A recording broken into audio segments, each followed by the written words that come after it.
Yosh kitobxon tanlovi orzulari osmon mutolaasevarlarni yulduzga aylantirayotgan, yurtning peshqadami bo'lishga chorlayotgan, til, millat, mansab, mavqe tanlamaydigan ziyoli avlod ovozi va qaddini tik tutishga o'rgatayotgan loyiha. U 14 dan 30 yoshgacha bo'lgan bilimdonlarni, kelajak egalarini ommaviy kitobga qaytargan istiqbolli natijadir.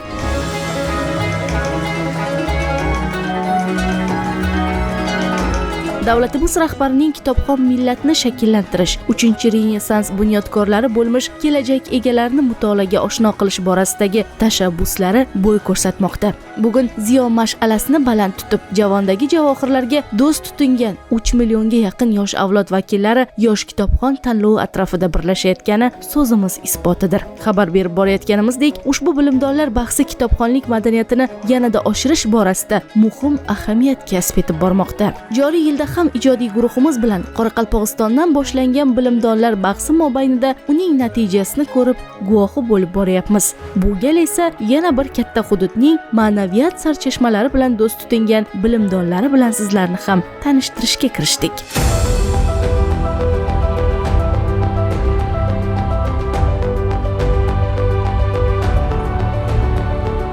10 dan 30 yoshgacha bo'lgan mutolaasevarlarning sevimli loyihasiga aylangan 5 bosqichli tanlovning navbatdagi manzilida Toshkent viloyatidagi bilimdonlarning saralash bahslari bo'lib o'tdi. Unda 51356 nafar kelajak egalari orasida 3 sinovdan muvaffaqiyatli o'tib kelgan 66 nafar mutolaasevarlar bellashdilar. Ular ma'naviyat xazinalaridan olgan ko'nikmalarini ota-onalar, ustozlari hamda tumanlardan kelgan eng munosiblar orasida yana bir karra baholash imkoniga ega bo'lishdi.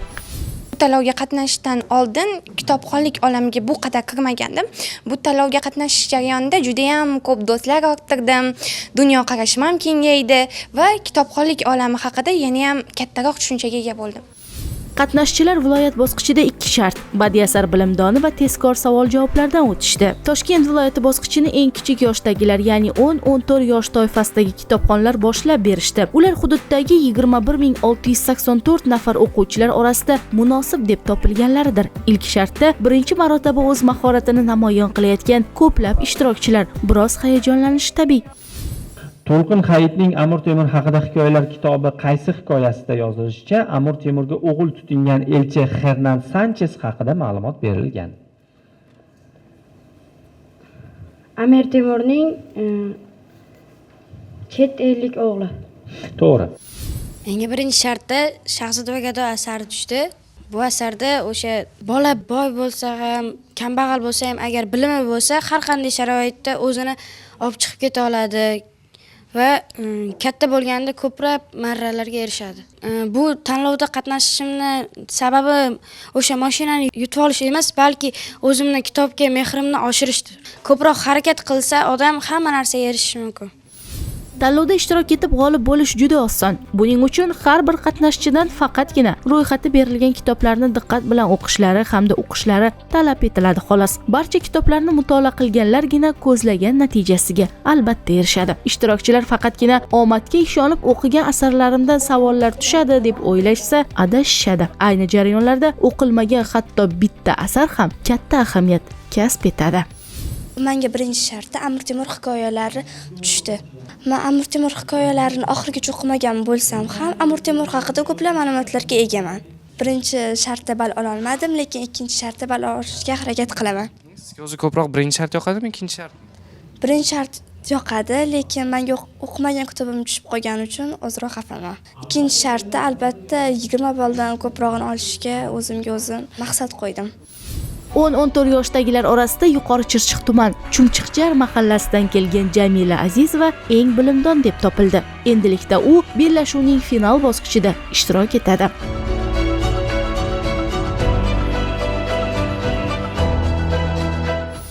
Juda ham xursandman, to'g'risini aytsam.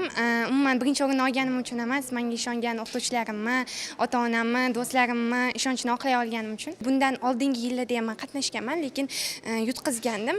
Lekin shu yutqizganimda ham, mag'lubiyatga uchraganimda ham o'qituvchim va ota-onam eplay olasan deyishdi va shu safar nasib qilgan ekan.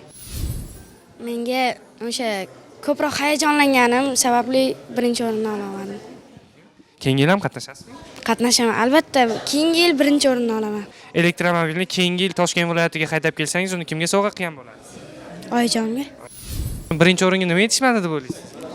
Ozgina harakat. Keyingi yil ham qatnashasizmi? Ha, qatnashish men birinchi o'rinda BYD yutib ketaman. Bu tanlov nimasidan yoqadi o'zi sizga? Shu bizga kitob o'qishimizni rag'batlantirish, bizga shuncha sharoitlar yaratib, kitob o'qishimizga yordam berayotgani uchun menga yoqadi shu loyiha. 15-19 yosh toifasidagi bahslar ham anchayin qizg'in kechdi. Ma'lumot o'rnida aytish joiz, ushbu guruhda 19137 nafar mutolaasevarlar qatnashish maqsadida onlayn ro'yxatdan o'tgan ekan. Menga birinchi shartda Shahodat ulug'ning Sulton Sayfiddin Qutuz asari tushdi. Javob bera oldingizmi? O'zim qoniqqanimchalik javob bera olmadim-u, lekin o'ziga yarasha javob berdim. Chunki vaqt taqsimoti menda yaxshi bo'lmadi. Ekran ko'rinmayotgandi. Keyin to'g'rilab qo'yishdi, lekin menga ko'rinmadi. Shu sababli vaqt taqsimoti yaxshi bo'lmadi. Birinchi shartda necha ballni qo'lga kiritdingiz? 53.7. Ballingizdan qoniqdingizmi? Yo'q. Qaysi asar tushdi? Hali hayot bor asari tushdi. Bu o'zi xursand bo'lib ketdim birinchi tushganida, lekin biroz hayajon bo'ldi. Vaqtdan shoshildim, shoshqaloqligim tufayli bo'ldi. Shuning uchun sal o'zim kutmagan natijani qo'lga kiritdim. Har bir kitobxon fikrini bemalol bayon etadigan, haqiqiy kitobxonligini ko'rsatadigan shart birinchi shart deb hisoblayman. Ikkinchi shart esa tezkorlik va aniqlikka talab qiladi. Bu guruhda ham finalchi aniq bo'ldi. Eng yuqori ballni qo'lga kiritgan Parkent tumani Oybek mahallasidan kelgan Ra'no Abduhamidova birinchi o'rinni egalladi. An'anaga muvofiq g'olibga respublika bosqichi yo'llanmasi taqdim etildi. Ikkinchi hamda uchinchi o'rin nasib etgan ishtirokchilarga esa zamonaviy notebook hamda planshet topshirildi. Tanlov va viloyat bosqichida kelganda baribir hamma shartlar natijani o'zgartirib yuborishi mumkin-da. Ikkinchi shartda ham agar oxirgi 5-savolni topmaganimda balkim men ham ikkinchi o'rin bo'lib qolarmidim. Baribir omad, bilim hammasi birikib o'z natijasini ko'rsatadi. Aniq bitta sababi biz ko'rsata olmaymiz. Shu o'qiganim yoki omadim menga bugun yordam berdi deb. Qiyin bo'ldi, to'g'risi. To'g'risi, bilmasam, savollari darajasi har xil, lekin hammaga moslab o'sha turli qiyinchilik darajadagi savollar tuzilgan. Hozir ko'pchilik baribir aytadi, muhimi ishtirok deydi, lekin baribir ularni ham tushunaman, chunki o'zim ham birinchi o'rin bo'la olmay qolganimda, baribir odam xavf bo'ladi, bu tabiiy jarayon deb o'ylayman. Kimgadir nasib qiladi, kimgadir keyingi yillari uni bilib olmaydi. Tasvirga olish maydonchamizda esa katta guruh vakillari, ya'ni 20-30 yosh toifasidagilarning bellashuvlariga start berildi. Mas'ullarning ma'lum qilishicha, bu 22 nafar qahramonlarimiz 16214 nafar yigit-qizlar orasida 3 bosqichdan muvaffaqiyatli o'tgan mutolaasevarlardir. Tanlovning birinchi sharti ularning deyarli ko'pchiligiga qiyinchilik tug'dirmadi. To'g'ay Murodning qalamiga mansub bo'lgan Oydinda yurgan odamlar asari qissa janrida yozilgan. To'g'ay Murod bu asar orqali bir oila sifatida jamiyatdagi turli xil illatlarni, kamchiliklarni, xatolarni, davlat siyosatidagi kamchiliklarni batafsil yoritib bergan. Oydinda yurgan odamlar asarining asosiy qahramonlari Oymoman bilan Qoplonboy bo'ladi. Birinchi shartda sizga qanday asar tushdi? Qissasi Rabuzi asari tushdi. Asarni o'qib chiqqan edim. Yaxshi sharhladim.